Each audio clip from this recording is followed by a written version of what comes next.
¿Qué tenemos para hoy? Un creyente rogando no pasar vergüenza. Y así es enseñado en el Salmo 39:8. Un salmo escrito por el rey David. Y que él invocó así: Señor, líbrame de todas mis transgresiones. No me hagas la burla de los necios. En el versículo se ven tres asuntos. Un ruego: líbrame de todas mis transgresiones. Un resguardo: no me hagas la burla. Un grupo: de los necios.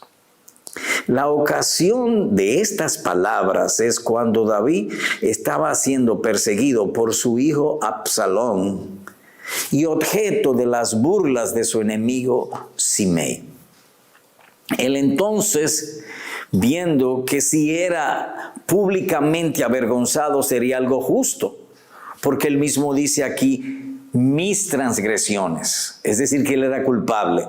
Pero aún así, él ruega que la vergüenza correspondiente o debida a sus transgresiones, Dios lo librara de eso. Algo más notamos aquí, y muy alentador y edificante para nuestra fe, que antes de tener comunión con Dios, debemos tener comunión con nosotros mismos. David confiesa sus transgresiones y luego invoca el nombre de Dios. Es a eso que se le llama santificar nuestras culpas. Él las santificó. Es decir, él se vio culpable, pero además vio también que Dios es el Salvador, Dios perdonador. Asimismo está revelado en uno de los salmos: yo soy el Dios de Israel, Dios perdonador en toda ocasión de culpa, de transgresión, de rebeldía, de maldad, de lo que sea. Invoquemos el nombre de nuestro Dios. Así que notamos aquí también la sabiduría de David usando el principio causa-efecto. La causa, sus transgresiones; el efecto, la vergüenza pública. Pero aprendemos de igual manera que Dios libra aún de la mayor de las deshonras. ¿Y por qué?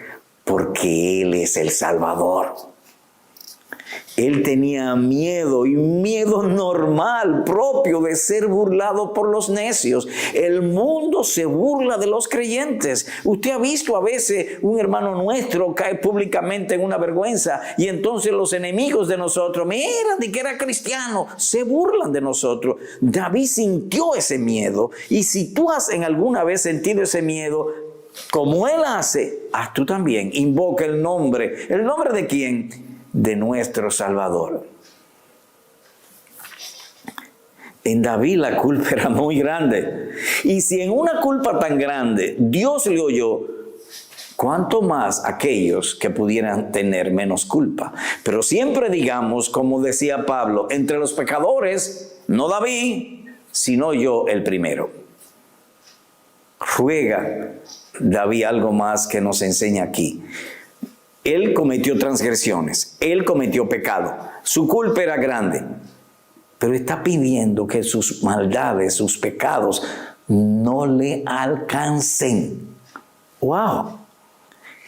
Que las consecuencias de su pecado en él y en otros no le alcancen. Además, está librando aún los impíos que cometan el pecado de la burla contra él. Amado hermano, estamos viviendo en tiempo que las naciones se han levantado contra nosotros. Tenemos miedo de ser perseguidos, de ser despreciados. ¿Qué hacemos? Nuestras rodillas. En breve, que en toda ocasión de miedo o temor o de ser avergonzado, tus rodillas te lleven al Salvador. O que tu alma sea llevada al Salvador. Así que al final, hacemos nuestra, con fervor y entusiasmo, la oración de David. Y ruego de esta manera: Señor, líbrame de todas mis transgresiones. No me hagas la burla de los necios. Amén.